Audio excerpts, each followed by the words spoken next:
Bueno, buenas noches. Vamos entonces a hablar hoy acerca de la ética, acerca de la bioética como tal. Recordemos que la semana pasada estuvimos hablando de algunos términos, lo que es la ética médica, la bioética, la moral, ¿verdad? El día de hoy vamos a hablar acerca de los modelos teóricos de la ética médica, ¿verdad? Y uno de ellos, que es en el que más nos basamos en nuestro país, que es el principalismo, ¿verdad? Y vamos a hablar un poco acerca de cómo manejar el duelo con nuestros pacientes. Entonces, recordemos, ¿verdad? Que aquel día hablábamos de la moral, aquel conjunto de valores y normas, ¿verdad?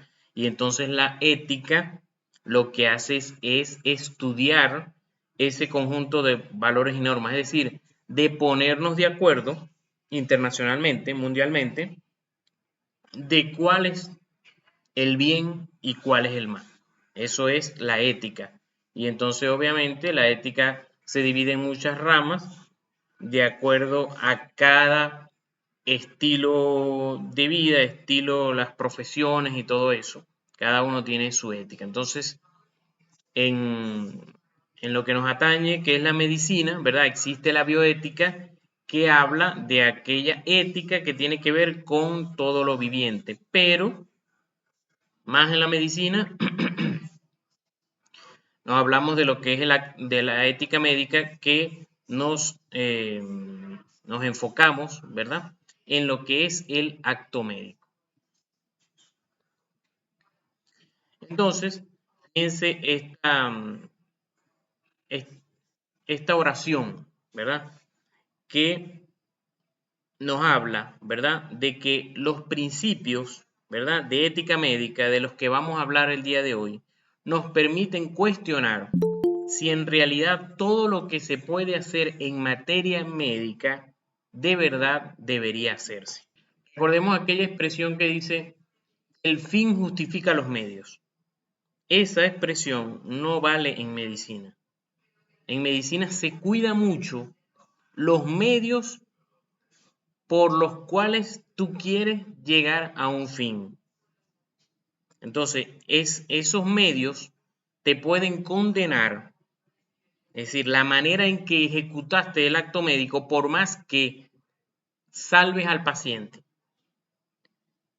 y por más que tengas la intención de salvarlo, que compruebes que tenías la intención de salvarlo, algo que es difícil de comprobar porque las intenciones es difícil de comprobarlas, ¿verdad?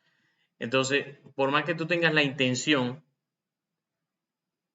y el fin haya sido salvar el paciente, los medios te pueden condenar. Entonces, en materia médica, de verdad debería saberse cómo hacer las cosas.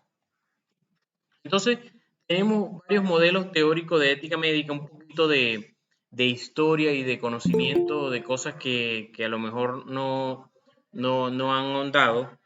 Entonces, fíjense que tenemos principalmente estos cuatro modelos teóricos.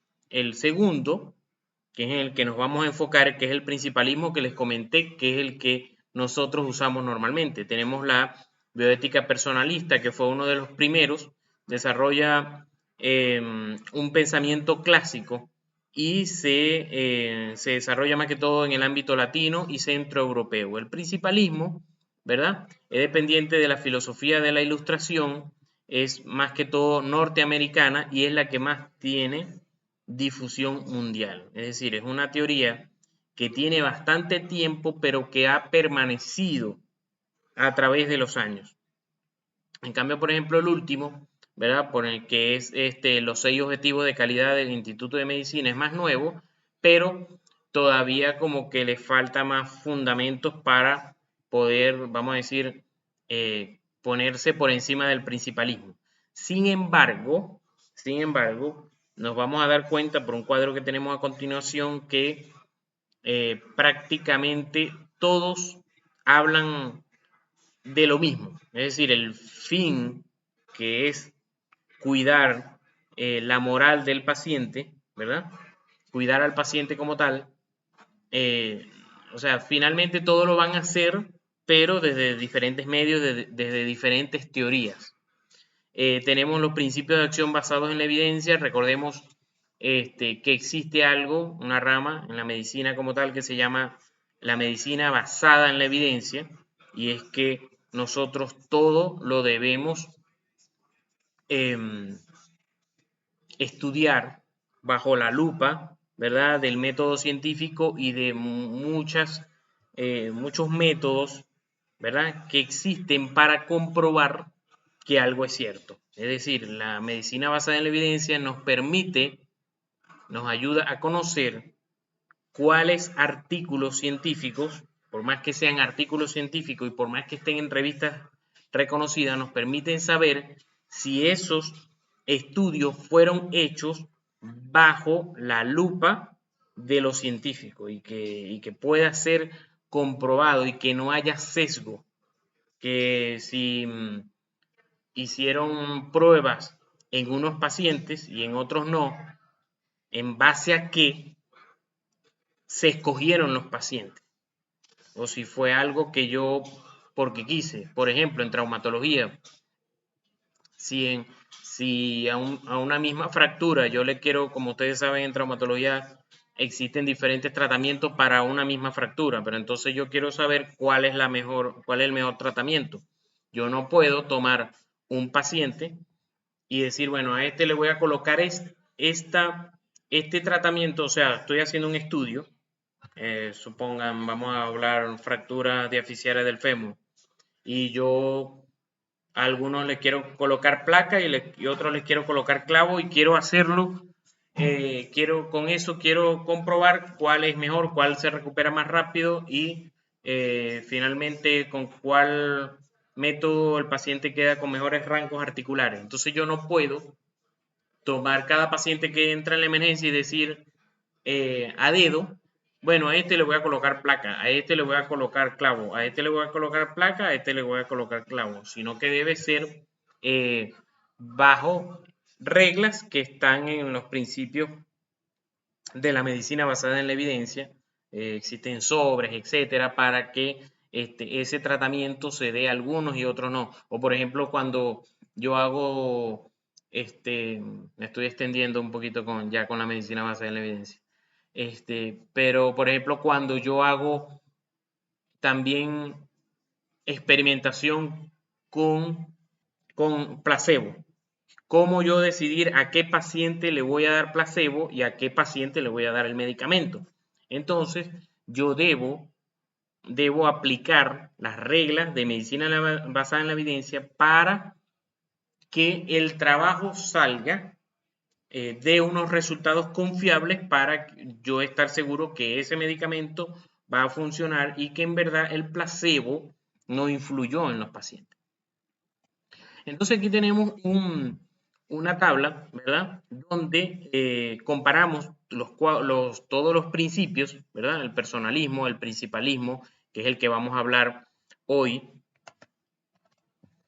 los 4 principios, ¿verdad? Los principios de acción basados en la evidencia y los 6 objetivos del Instituto de Medicina. Y entonces fíjense que prácticamente ellos hablan de lo mismo, no maleficencia en los principios bioéticos del principalismo, tiene que ver con los principios de la defensa de la vida física en el personalismo, los principios de seguridad, es decir, los principios de seguridad hablan de darle una seguridad al paciente de que no va a ser dañado, que finalmente es la misma palabra de no maleficencia. Y así podemos analizar cada uno de estos. Fíjense que aquí están los 6 objetivos del Instituto de la Medicina, aquí están los 6 que prácticamente son resumidos por estos 4 del principalismo. Entonces, en el principalismo, ¿verdad? Es, vamos a decir, un sinónimo, ¿verdad? Que también se le da a la bioética médica, que pretende promover el bien íntegro de la persona humana y de todos aquellos que trabajan en el ámbito sanitario. Esto fue hecho en los años de 1979 por estas dos personas, ¿verdad? Tom y James, ¿verdad? Nacidos en el 39 y en el 40 respectivamente. Ve fundamental que algunos principios generales de la ética biomédica sean respetados en las situaciones del día a día de un profesional sanitario y concretamente sean posible objeto de conflictos éticos, tanto en el área de investigación, que era lo que les hablaba, de la medicina basada en la evidencia, como en la práctica clínica. Es decir, todos estos principios se deben cumplir en todo momento que nosotros ejerzamos algún acto médico sobre el paciente, estemos haciendo un experimento que obviamente por más que el paciente firme un consentimiento informado, yo no puedo, por ejemplo, actuar en maleficencia contra él. No puedo valerme de sus faltas de educación en la medicina y de su conocimiento para entonces yo después cualquier cosa defenderme y decir, bueno, pero él firmó el consentimiento informado. Sí, pero tú tuviste la intención y sabías que lo ibas a dañar. Todos estos principios, todos estos 4 principios que vamos a ver son equivalentes entre sí. Es decir, que yo no puedo poner un principio sobre otro. Yo no puedo, vamos a decir, me gusta uno de los principios, me gusta el principio de beneficencia, pero no me importa el principio de la justicia, no me importa el principio de la autonomía, sino que yo debo todos tenerles un valor por igual a cada uno.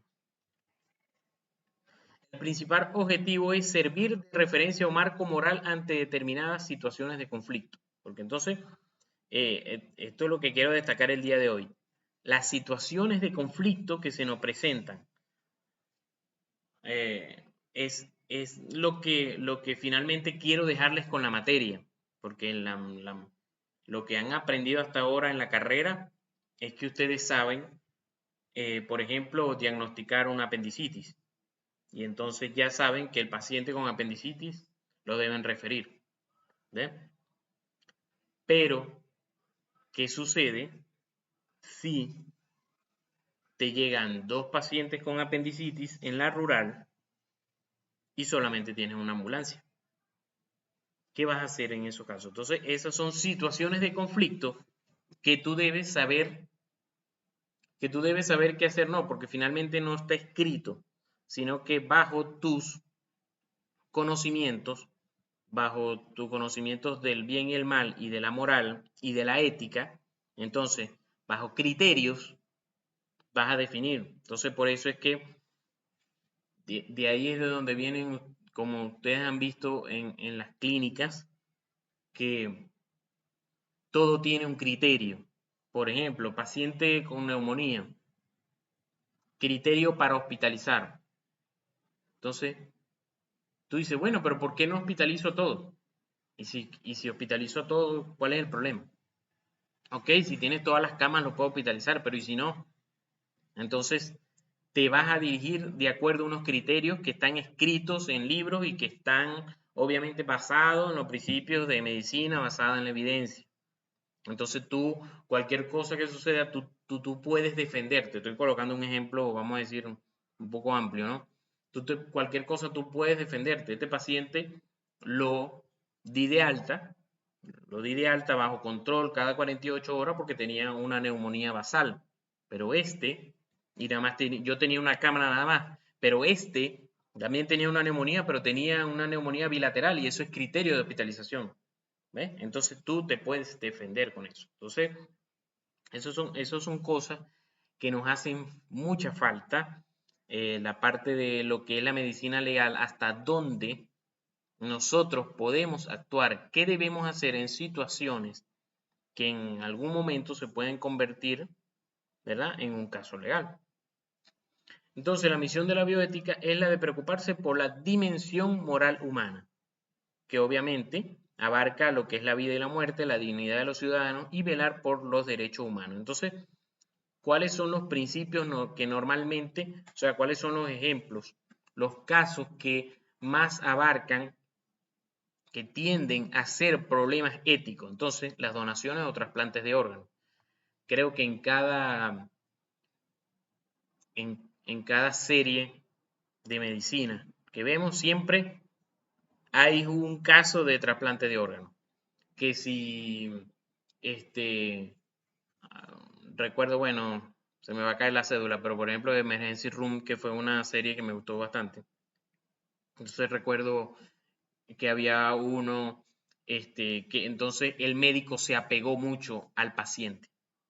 Se apegó mucho al paciente, el paciente hizo una insuficiencia hepática y entonces él, a pesar de que el paciente no tenía criterio para ser trasplantado porque hizo fue una intoxicación medicamentosa por autólisis, por intento de autólisis.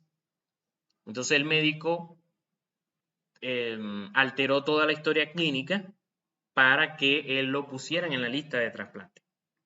Entonces, ese tipo de cosas que tú dices, bueno, pero está mal. ¿Por qué está mal si, bueno, lo quería salvar? Sí, pero estás colocando por encima a ese paciente de otro. Entonces, si pausamos ahí, ajá, pero ¿por qué ese otro es más importante que mi paciente que yo tengo aquí? Entonces, para eso, entonces, existen los comités de trasplante de órganos que ya hicieron criterios, ¿verdad? Que todo paciente que haya perdido el órgano por intento de autólisis no debe ser trasplantado. Ah, pero ¿por qué? Bueno, porque sencillamente puedes hacer lo mismo de nuevo. ¿Ves? Entonces le estás quitando la oportunidad a otra persona que probablemente lo vaya a apreciar. Entonces, si estuviéramos a lo mejor en un salón, a lo mejor alguno de ustedes de todas maneras tuviera un pensamiento diferente y pudiéramos sentarnos a discutir de que a alguno de ustedes le parece que de todas maneras está mal, o sea, bueno, que de todas maneras está bien trasplantar a ese tipo de pacientes. ¿Eh? Entonces es como, uno puede decir, es como cosa de cada quien, pero para eso entonces existe la ética médica y por eso debemos conocer todas esas normas que rigen el bien y el mal en el que todos podemos ponernos de acuerdo, en el que todos internacionalmente debemos ponernos de acuerdo. Igual que los abortos. En, en algunos países se permite, en otros no, igual que las transfusiones de sangre. Entonces, en cuanto a los abortos y la eutanasia, porque entonces está el principio de la vida. El principio de la vida está por encima de cualquier cosa, de cualquier ley, porque es parte de los derechos humanos. Es parte de los derechos humanos que yo te debo a ti brindar la vida, por lo menos en el caso del médico o en el caso de cualquier persona, si hablamos fuera de la medicina, cualquier persona no puede matar a otra porque debe mantener la vida de esa persona. Bueno, no puedes mantener la vida de esa persona porque no eres médico, pero por lo menos no debes matarla, ¿no? Entonces, porque todo eso está bajo los derechos humanos y obviamente en base a los derechos humanos se escriben muchas de las cosas de las constituciones de cada uno de los países. Entonces, por ejemplo, si en nuestro país vamos a permitir el aborto, se va a permitir la eutanasia, entonces deben cambiarse muchas cosas de la constitución porque en la constitución prevalece el derecho a la vida por sobre muchas cosas. Entonces, igual, también está el problema con las transfusiones de sangre, con las personas de la religión de los testigos de Jehová, que vamos a hablar un poquito más adelante sobre eso y por eso lo voy a saltar. Las fecundaciones in vitro, si se permiten o no, la manipulación genética, porque entonces está lo de la manipulación genética, por ejemplo, en el caso de la clonación. ¿Por qué clonar a una persona está mal? ¿Qué se le ve de mal? Bueno, porque muchas personas creemos, me incluyo, ¿verdad? Que el cuerpo no se mantiene solo. Dentro del cuerpo existe algo que se llama alma y espíritu, que finalmente es la persona que habita dentro de este cuerpo. ¿Ves? Entonces, cuando te enfrentas con la clonación, que vas a hacer una copia de ti mismo, entonces todo el mundo se pregunta, ajá, ese clon va a tener alma y cuerpo, va a tener alma y espíritu. Pero entonces ustedes dirán, ajá, bueno, pero es que yo no creo que tengamos alma y espíritu. Sí, bueno, pero por eso es de discusión, por eso es un tema de conflicto, ¿verdad? Y que hasta ahora es difícil de aceptar. Se aceptó en los animales, ¿verdad? Porque se piensa que no tienen, eh, vamos a decir, no tienen un alma y un espíritu como lo tiene un ser humano, ¿verdad? Y por eso es un tema de discusión ya llegar a ese punto en los seres humanos. Que a lo mejor pueda llegar, puede pasar, porque a lo mejor si nos echamos 100 años para atrás, ¿verdad?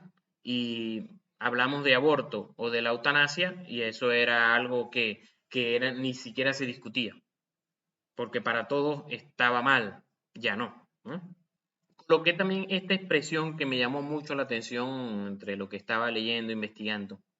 No hay acción buena en medicina que no haga algún mal. Desde los efectos colaterales de las drogas, los daños que hace una cirugía, los costos médicos, hasta los efectos ambientales de los servicios de salud. Es decir, que siempre que nosotros vamos a brindarle un beneficio al paciente, siempre eso trae algo malo, es decir, algo de desventaja. Entonces, hablando de los efectos colaterales de cualquier medicamento, siempre te trae el papelito con todos los efectos adversos que pudiera traer. Igual, cualquier cirugía, como saben, solamente el hecho de poner el bisturí en el paciente, ¿verdad? Abrirlo, ya eso está haciendo, entre comillas, un daño. Digo entre comillas porque sí estás haciendo el daño, pero lo estás haciendo en base a que le vas a traer un beneficio. Recuerden que la medicina, la medicina se divide en dos grandes ramas, en la medicina como tal, propiamente dicha, y en la cirugía. Y pasó mucho tiempo, muchos años, para que la cirugía comenzara a verse como parte de la medicina, para los que, o sea, en un momento dado, cuando médicos empezaron, por ejemplo, a drenar accesos y se dieron cuenta que mejoraban, entonces había el médico, estaban en la parte de la medicina propiamente dicha, veían a esos que hacían lesiones en el cuerpo, que lo veían como eso, como lesiones en el cuerpo, como drenar un acceso, lo veían como que era algo que estaba fuera de lo que era el arte de la medicina. Y lo veían mal y no los aceptaban dentro de las universidades de la medicina. ¿Ves? Entonces, llegó un momento cuando se empezaron a dar cuenta que sí, la cirugía traía beneficios al paciente y que habían cosas que si no se operaban, el paciente fallecía.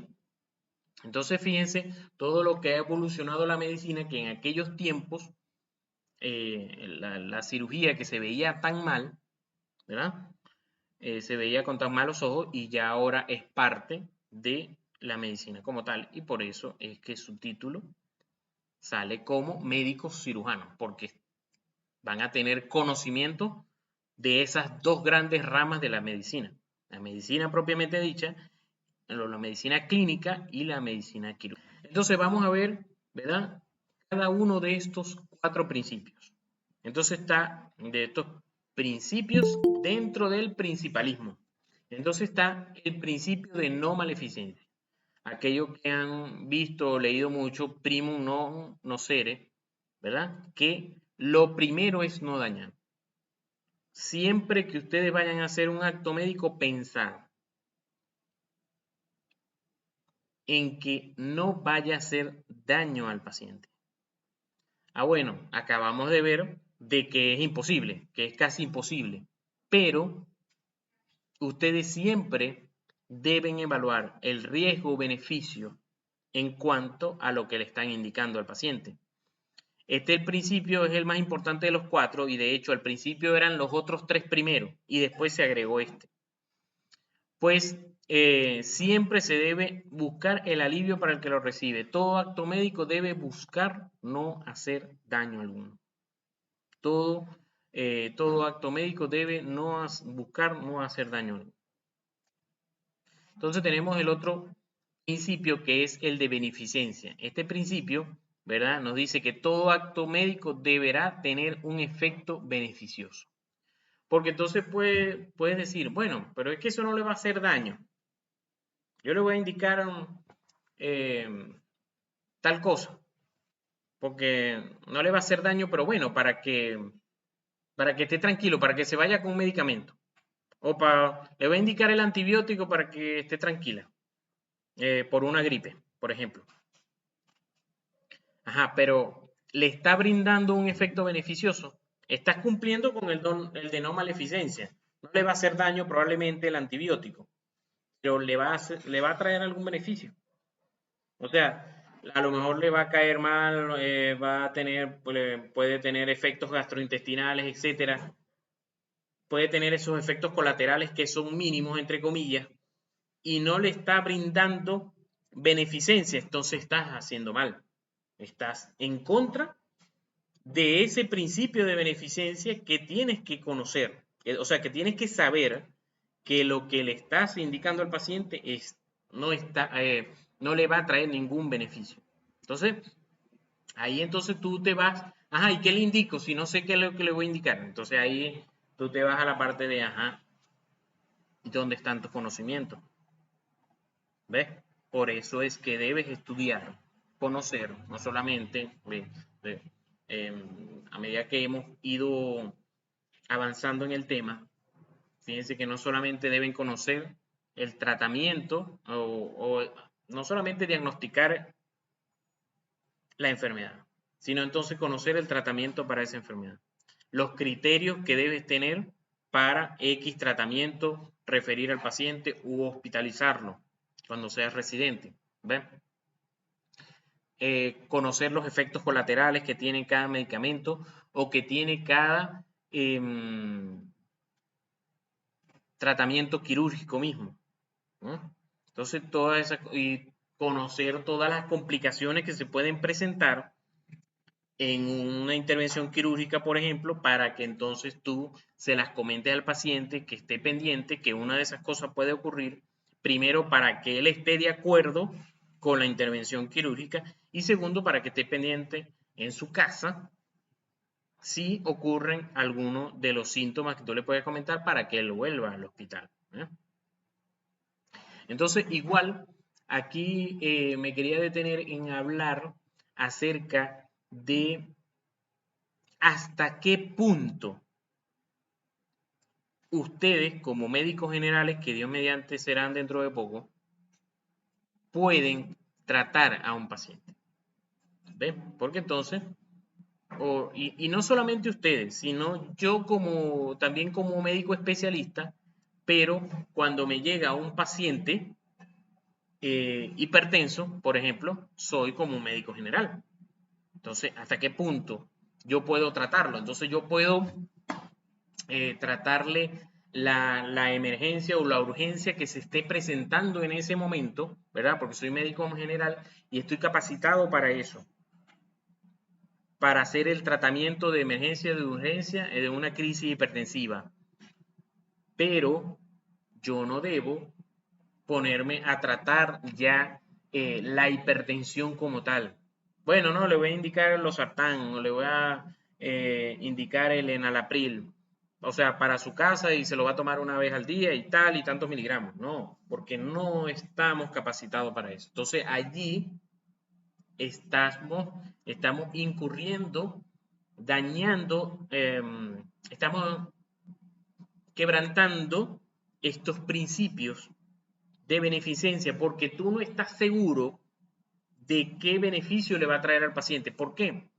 Bueno, no, pero es que yo vi que medicina interna indicaban eso, ajá, pero ellos lo hacen bajo ciertos criterios y tú no puedes inventar hacerlo con el paciente. recuerde que se debe, por ejemplo, hacer el holter, todas esas cosas, ¿verdad? Que lee el cardiólogo y que en base a eso, ¿verdad? Va a, a indicar el tratamiento. ¿Ven? Entonces, ustedes deben tener, o sea, ustedes deben plantearse siempre límites. Eso nos pasa mucho también con familiares, sobre todo ahorita que está el WhatsApp, que es un consultorio prácticamente, entonces nos consulta un familiar. Entonces, y obviamente nos consultan, en mi caso que soy especialista, y me consultan de todo, que si tiene asma, que si tiene, que se le subió la presión arterial, etc. Entonces uno siempre debe marcar un límite. ¿Hasta qué punto yo lo puedo tratar y lo puedo ayudar? Llega un punto donde ya yo le digo, mira, no, primero no te estoy examinando, no te estoy viendo, y segundo, yo no soy de esa especialidad. Y es mejor que te vea un especialista, porque entonces tú puedes hacer daño. Aquí se presenta otra vez aquello de que les decía al principio, tú puedes tener la buena intención de ayudar, pero puedes hacer un daño. O sea, solamente puedes hacer hasta un daño solamente diciéndole, no, quédate tranquilo que eso está bien. En vez de decirle, mira, debes irte a ver con un médico, porque te dijo tales y tales síntomas, te hacen recordar que eso es una triada de esto, de aquello, oye, mejor que te vea un médico. Bueno, no, pero entonces tú te dices, vértale, que si va a salir a esta hora, que si no sé qué, no. O sea, debes pensar siempre en buscar el beneficio del paciente, en buscar el beneficio del paciente. Entonces tenemos este tercer principio, que es la autonomía, que nos habla de que toda persona, ¿verdad? Decide sobre el tratamiento que se le va a indicar, ¿no? Es decir, si está de acuerdo con no solamente el tratamiento, obviamente, sino con exámenes que se le puedan practicar, ¿no? Entonces, ese es el principio de autonomía. Antes este principio, o sea, hace mucho tiempo en la medicina, el médico tenía, entre comillas, el poder, se lo daba a todo el mundo, el poder de que él decidía y todo lo que él quería hacer se hacía en el paciente. El paciente prácticamente no opinaba. Ahora no. Primero porque no se debe, porque finalmente el cuerpo del que estamos hablando es del paciente. Y segundo, bueno, todos los conocimientos que ahora tienen los pacientes a través de Internet, conocimientos estén o no errados, pero eso les hace muchas veces al paciente decir, ya va, déjame pensarlo bien, déjame buscar, déjame, no sé, llamar a mi primo fulanito a ver qué me dice, ¿eh? Eso me hace recordar que una vez eh, yo estaba en la rural y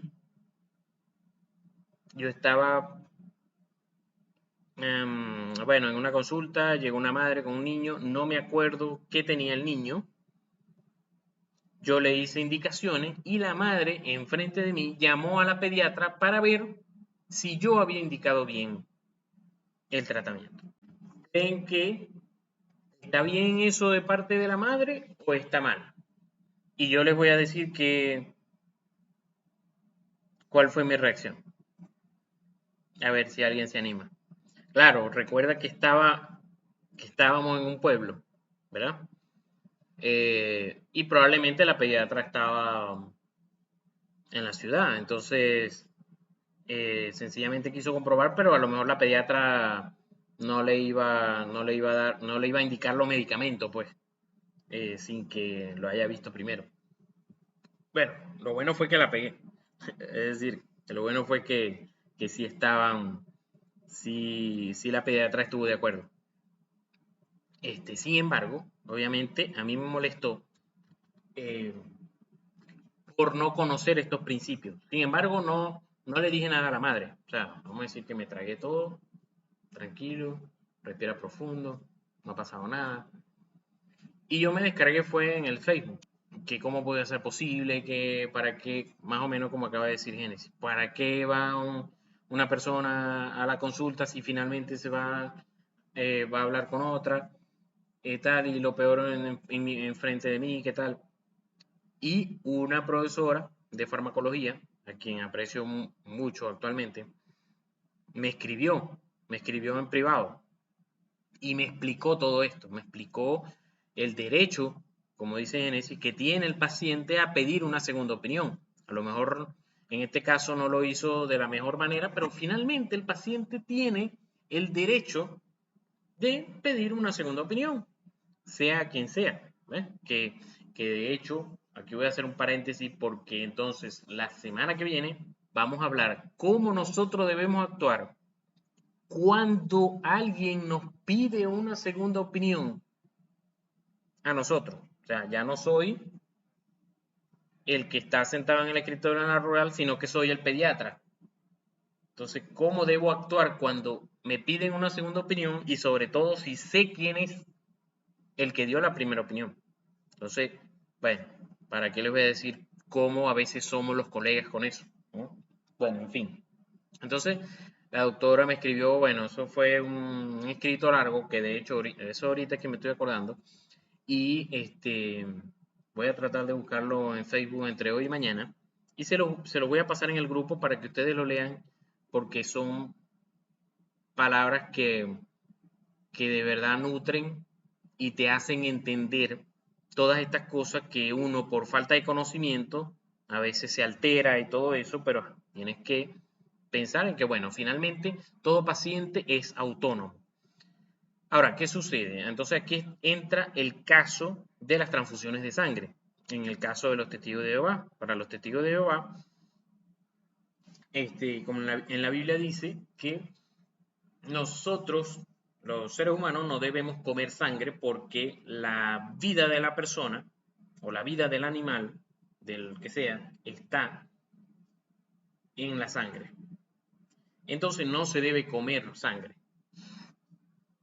Pero ellos lo toman en que así como uno se puede nutrir a través de una vía endovenosa, ¿verdad? Si una persona opera en la parte gastrointestinal y hay que ponerle nutrición parenteral total, se coloca endovenoso, entonces ellos lo toman eso como que también te estás alimentando. Entonces así no se debería colocar transfusiones de sangre. Esa es la explicación. A veces las he preguntado en la revista. Bueno, en fin. Entonces, ellos se pueden negar a que sea transfundido. Entonces, entra en juego tu, tu ética médica de que vas a dejar morir al paciente. Si el paciente está en shock hipovolémico en ese momento, ¿qué vas a hacer? Él dice que no lo transfunda. Pero entonces está el derecho a la vida, que como les dije al principio, es parte de los derechos humanos y que de tu parte, y que está en la Constitución aquí de Venezuela, que está por encima de todas las cosas, el derecho a la vida. Entonces, ¿cómo hacer? O sea, es bastante discutible, ¿verdad? Bueno, por ejemplo, en el caso de que estamos en una cirugía electiva y el paciente desde el principio va a decir que no va a permitir una transfusión durante la operación, entonces ahí vamos a decir que el médico también está en su derecho de decidir no tratarlo, porque entra entonces, por ejemplo, en mi caso, entro yo en conflicto con que el paciente, si estoy en la cirugía y se está desangrando, y no voy a hacer nada porque él decidió no querer hacer nada. Entonces, prefiero retractarme desde el principio a no operarlo. Bueno, búsquese otro. En base, obviamente, a aquello que vimos la semana pasada en la ley del ejercicio de la medicina, de que no estamos en una emergencia. Si estamos en una emergencia, no puedes soltar al paciente. Entonces, está eso, pues. Ahora, si el paciente llega, suponte que tú conoces al paciente porque fue tu paciente en un primer ingreso y ya tú sabes que él es testigo de Jehová y que él no acepta la transfusión, pero eh, se fue de alta, etcétera, y reingresa con un sangrado y él está inconsciente. ¿Qué vas a hacer? ¿Puedes transfundirlo o no? Pudieras transfundirlo, porque tú te vas a basar en que le estás brindando vida, ¿verdad? En que tu deber es salvarlo. Y finalmente, vamos a decir, en ese momento él no tiene nada firmado. Entonces, pero o sea, a donde quiero llegar es que yo decidí transfundirlo y él estaba inconsciente.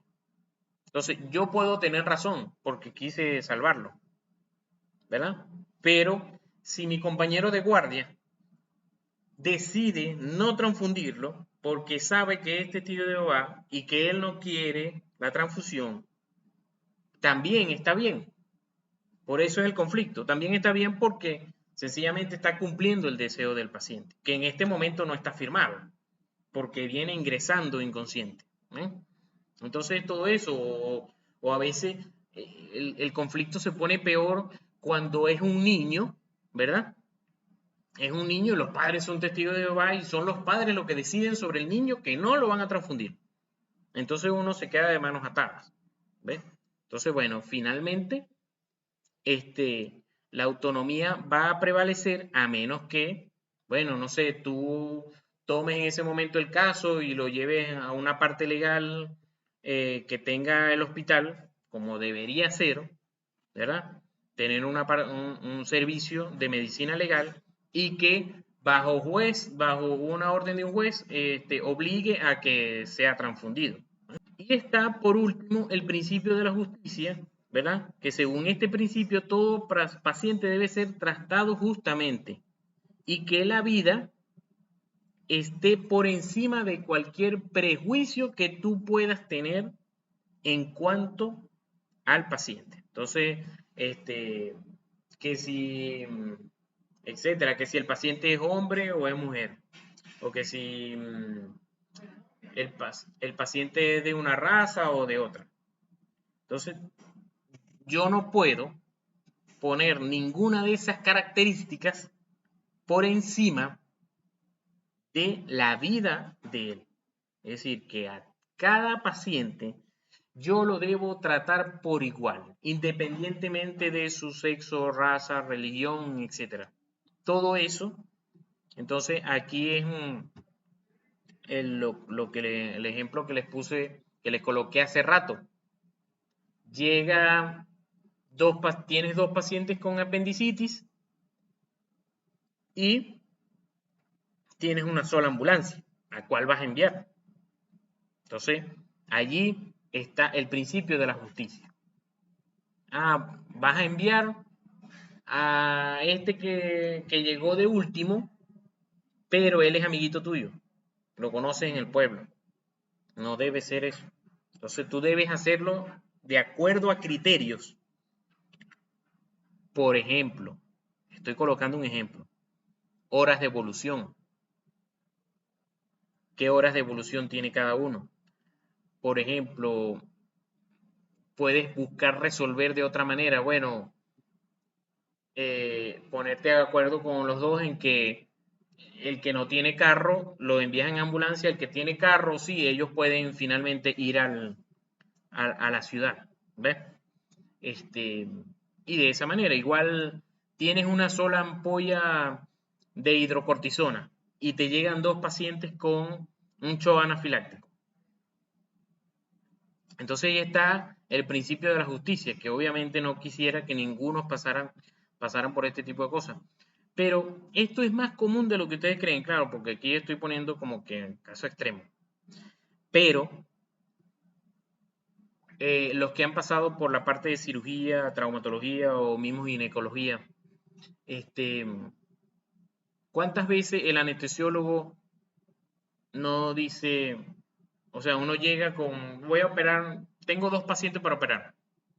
Bueno, no, nada más puedes operar uno. Me pasó el fin de semana. No, nada más puedes operar uno solo. ¿Cómo yo decido cuál voy a operar? Además que los 2 eran niños. ¿Cómo yo decido cuál es el que voy a operar? ¿Ven? Entonces, o sea, en algo, entre comillas, tan simple que uno lo ve simple porque te pasa todos los días, que tú tienes que estar decidiendo cuál va a operar y cuál va a quedar para mañana, allí entonces entra en conflicto este principio de la justicia, cómo decidir cuál es el niño que voy a operar. ¿Eh? Entonces, fíjense, yo estudiando todo esto, y después, bueno, casualidad me puse, me metí en Facebook y me salió esto. Bueno, como que la inteligencia artificial se está apoderando de todo. Porque ya sabe que yo estaba buscando lo de la justicia y la cosa y los principios. Fíjense esto. Esta persona tomó su parte, no sacó ni más ni menos de lo que tenía derecho, el mismo tamaño de pedazo de la torta, pero afectó a otras personas. Ejerció su libertad, sí, su autonomía. Este pedazo es mío, pero fue con injusticia porque no le importó que los demás ahora quedaron que no hayan que hacer, ¿ves? Entonces, la libertad no puede ser ejercida como todos quieren ni separada de lo que es justo. Entonces, yo no puedo pensar en que, bueno, yo hago lo que me da la gana por encima, porque yo soy más importante que los demás. Es cierto, tú obviamente, tú siempre debes buscar tu beneficio, pero siempre y cuando no afectes a los demás. Siempre y cuando no afectes a los demás. Voy a tocar un poquito otra vez lo de cómo tratar con tus compañeros. Que a veces, ¿qué ganas, verdad? Con hablar mal del compañero. Si te llegan con una segunda opinión, a pedirte una segunda opinión, independientemente si tú conoces o no, voy a poner el ejemplo de traumatología porque es lo que yo manejo.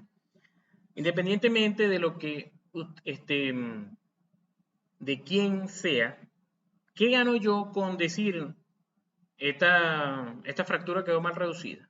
Este clavo quedó mal puesto, estos tornillos quedaron mal puestos. Puedes decirlo porque a lo mejor necesitas decirlo, pero lo que quiero decir es decir desde el principio, esta operación está toda mal hecha. ¿Ven? Entonces, no, y ese no sabe nada y tal. Entonces, ¿qué ganas tú? A ti nada más te preguntaron qué opinas sobre esto. No te pidieron juzgar al otro si sabe, si no sabe, porque finalmente estás hablando del otro y estás hablando de ti como persona. Ah, no, doctor, ya usted va a empezar con que, que debemos ser buenas personas, que tal, y qué sé yo, pero eso no tiene nada que ver con la medicina.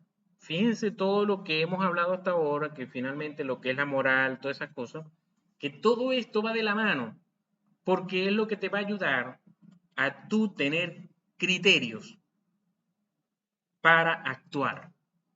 Si tú siempre actúas en base sencillamente a lo que está en los libros, no vas a poder ejercer la medicina como se debe. Es decir, si llega un paciente sencillamente a sentarse a hablar contigo, entonces tú no te vas a sentar con él porque el libro no dice nada sobre si el paciente llega sin ninguna enfermedad, pero él sencillamente quiso venir un día a hablar contigo, porque necesitaba hablar con alguien y no tienen en la casa a nadie con quien hablar. Entonces, ¿qué te cuesta ejercer aquello del arte de la medicina? Sentarte con él, ponerle la mano en el hombro, escucharlo y ya. ¿Va? Entonces, por eso es que son importantes todas estas cosas que debemos conocer. Finalmente, cada uno de nosotros toma su decisión. ¿Qué va a hacer con cada uno de estos pacientes, con cada uno de estos conflictos? ¿Eh? La justicia desaparece cuando se daña a los demás. Ya no eres justo. No es cuestión de moralidad, es de mal ejercicio de la libertad. Mi libertad termina cuando comienza la del otro. Es decir, eres libre hasta el punto de no causar ningún tipo de perjuicio a terceros o daño o a la sociedad de una manera general, ¿no? Entonces, muchas veces pensamos que con tal que yo salga bien, no me importa lo demás, no me importa los medios. Sí, sí importa, porque ustedes nunca saben, y eso lo he visto, yo pienso que tengo una corta vida en la medicina, tengo apenas 12 años de graduado como médico, pero he visto muchas veces, o varias veces, pues, para tener 12 años, pero lo he visto varias veces, como personas que estaban en un rango alto dentro de la medicina, que saben, como saben, esto es como una carrera militar, estaban en un rango alto, maltrataban a otras en un rango bajo y después, 5 años después, los cables se voltean. ¿Ves? Entonces, de repente, aquí, el R3 maltrataba al R1. Pero resulta que este R1, que finalmente se graduó, un día viene y es el director del hospital y este, que era el R3, sigue siendo adjunto, ¿no? Entonces, ahí se voltean las cosas, ¿verdad? Y entonces te das cuenta, ¿verdad? Que hubieras querido devolver el tiempo y no haberlo maltratado tanto, porque finalmente, ¿qué ganas con tú estar maltratando a la gente y menos a los residentes? Y eso, bueno, me estoy extendiendo que no es el tema de hoy. Pero es para que vean hasta qué punto, ¿verdad? Tiene que ver todas estas cosas, ¿no?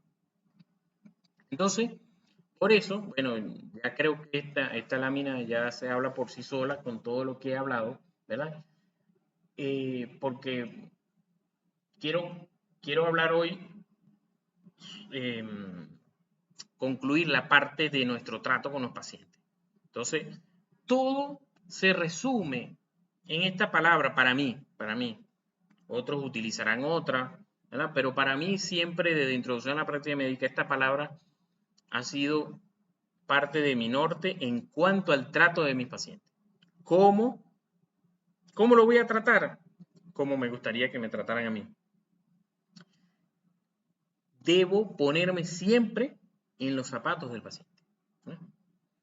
Eh, sucedía en Punto Fijo. Me sucedía eso, bueno, año 2019, 18 por ahí, que estaba en escaso mucho el transporte. Entonces, se venían esas personas por toda la autopista Ali Primera, caminando desde Creolandia para llegar al hospital y después entonces, y que yo les indicara algo, me dolía mucho indicarles algo y que ellos no tuvieran ni para el pasaje, obviamente menos para comprar los medicamentos, ¿verdad? Entonces, ¿qué me cuesta tratar de ayudarlos en la manera, en lo que hubiera, pues? Que si, bueno, a aliviarle el dolor en el momento con alguna ampolla de algún analgésico que hubiera, etcétera, pensando en que ese paciente a veces pasaban, me lo contaban, 3 horas caminando para venir a que yo los tratara. ¿Era problema mío eso? Puede que no. Pero si yo estoy en la capacidad de ayudarlo, brindémosle ayuda. A veces sucedía también, y eso siempre se lo decía a los estudiantes al principio, si un paciente llega aquí a Sale Yeso con un dolor lumbar, y ustedes lo examinan y ven que no es una lumbalgia como tal, sino que es una pielonefritis que está comenzando y que eso debe ser por cirugía. ¿Qué les cuesta llevar al paciente a cirugía? Presentarles allá el caso y eso para que el paciente, entre comillas, no tenga que hacer la cola ahora de cirugía que ya acaba de hacer la de traumatología. No les cuesta nada, ¿verdad? Ayudar al paciente de esa manera, siempre poniéndose en los zapatos del paciente, siempre pensando cómo me gustaría a mí que trataran a mi familiar, se lo decía la semana pasada, a mi familiar, si él estuviera aquí solo en el hospital, cómo me gustaría a mí que lo trataran los médicos de aquí, ¿no? Que lo ayudaran de esa manera. Son cosas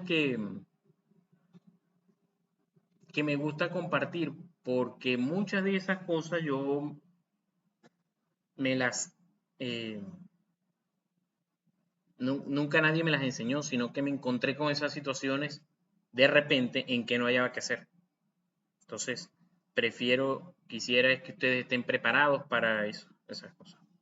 Bueno, entonces tenemos, ¿verdad? Lo que es el duelo. Entonces, ahí venimos lo de empatía, por eso coloqué de primero esa palabra, porque entonces, primero, no es fácil decirle a un paciente, decirle, perdón, a un familiar que se murió eh, su familiar, pues. No es fácil hacer eso. Alguno puede que no le importe y decirle, mira, se murió y ya, chao.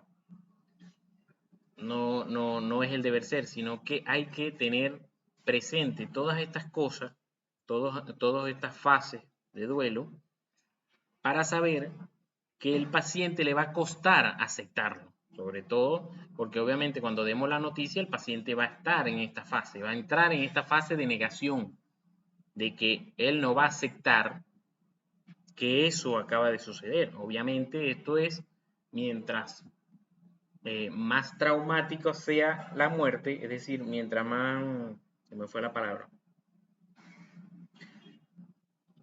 mientras más de sorpresa sea la muerte, es mucho más difícil aceptarla. Entonces, debemos comprender eso. Debemos, eh, no sé, eso ya depende de cada quien.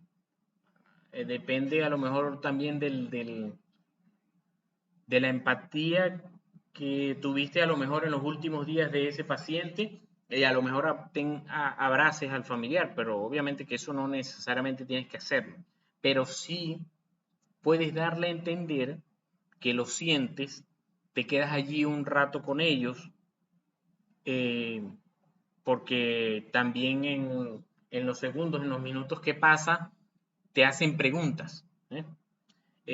Recuerden que el duelo no solamente es con la muerte de una persona, que vamos a decir que es la representación, la mayor representación, lo más difícil, pero con duelo nosotros podemos pasar con muchas cosas. Cuando nos mudamos de nuestra ciudad natal, el hecho de dejar a los amigos, a los familiares, pasas por un duelo y pasas por estas fases. Cuando terminas con tu pareja, eh, a veces cuando pierdes algo, tienes un accidente en un carro que no te pasó nada, pero fue pérdida total, tienes un apego a las cosas y eso hace que te cueste separarte. Este NINTA es un acróstico que nos ayuda a recordar las fases. Entonces está la negación, luego viene la ira, ¿verdad? En que la persona busca, ¿verdad? Echarle la culpa a otra cosa.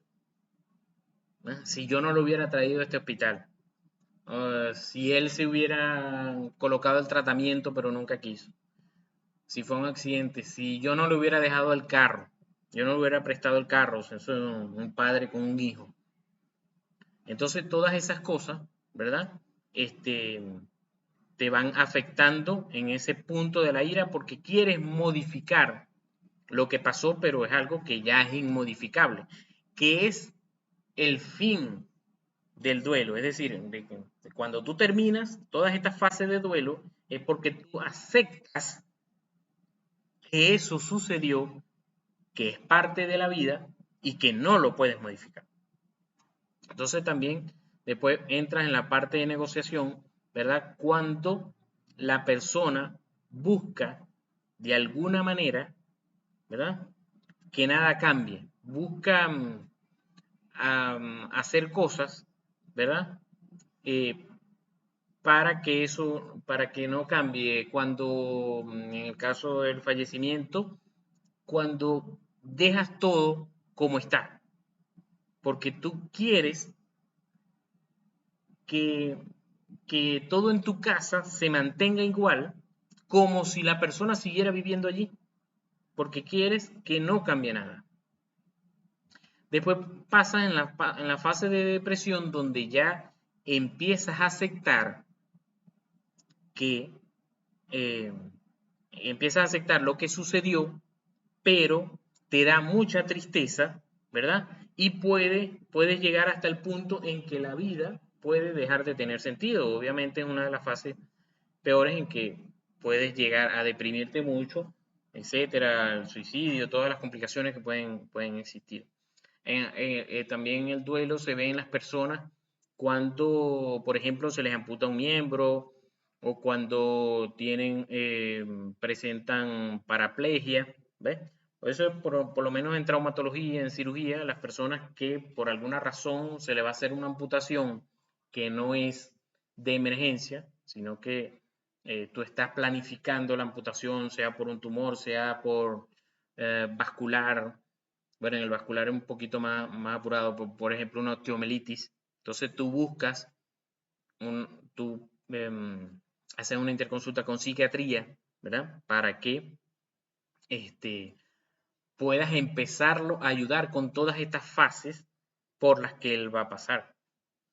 Y bueno, en la aceptación, como les decía, se acepta la pérdida, se comprende de que eso es parte de la vida, que la muerte un día iba a llegar y todas esas cosas. Aquí es que entonces tú comprendes aquello de que a un padre le cuesta más aceptar la muerte de su hijo que un hijo aceptar la muerte del padre. ¿Por qué? Porque normalmente te dicen, el padre, el padre, el hijo está hecho para despedir a su padre. O sea, en verdad, el hijo siempre ha pensado, se ha preparado poco a poco mentalmente de que un día se va a despedir de su padre. En cambio, el padre nunca va a pensar despedirse de su hijo y por eso todas estas fases son un poco más fuertes, pues. Entonces, por ejemplo, cuando tengamos un paciente, ¿verdad? Que, que ya está en una fase terminal, que ya tú conoces, que, que no hay mucho que hacer, no tienes por qué entonces cerrarte a que tú nada más estás para ejercer la ciencia de la medicina, que era la primera expresión que veíamos la semana pasada. La medicina es arte y ciencia. Como ya se te acabó la ciencia, ya entonces, bueno, ya tú no más tienes más nada que hacer y te vas. No, tú puedes ejercer el arte, que entonces el buen morir, porque siempre buscamos lo que es el buen vivir, pero el buen morir de ayudarlo de alguna manera a que descanse, a que se vayan los dolores o se vayan las angustias. Suponte una persona que sencillamente está sola, no sé, están ustedes en otro país, esta persona emigró para acá y bueno, está sola en el país y le pasó algo, tuvo un accidente y tú sabes que prácticamente no va a sobrevivir. ¿Qué te cuesta quedarte con él y brindarle apoyo en ese momento en que sobreviene la muerte y que normalmente toda persona se angustia? ¿Qué te cuesta quedarte allí con él? No, que yo no sirvo para eso. Con solamente escucharlo, con solamente quedarte a escucharlo, haces bastante. Y vuelvo y les repito, pónganse en el lugar de esa persona. Ustedes probablemente, cada uno de ustedes tienen un familiar fuera del país. Y Dios cuide a todos esos familiares, pero si les llega a pasar algo, ¿cómo quisieran ustedes que los trataran en ese momento cuando están solos? Cuando no tienen a nadie alrededor, cuando quisieran ustedes estar, ustedes que iban, son médicos que quisieran ayudarlo, pero no pueden porque están aquí en Venezuela. ¿Ves? Entonces piensen en todo eso, en brindar consuelo, brindar alivio. El alivio lo podemos brindar cualquier persona, ¿no? Con solamente nuestras palabras, con solamente acompañarlo. Y bueno, muchas gracias. Bueno, un placer, Alexandra. Me alegra, Valeria. Bueno, Ibrahim, de verdad que es poca la experiencia, ¿verdad? Me, me he asesorado con otros médicos, sobre todo con la doctora María Teresa Hernández, que es la que habla un poco también de esto en Punto Fijo y bueno, tiene bastante tiempo haciendo esto. y bueno, me he comunicado bastante con ella para ayudarme. Me alegra Génesis y Amelia. Bueno, me alegra Andrea. Nos estamos viendo. Tengan una buena noche.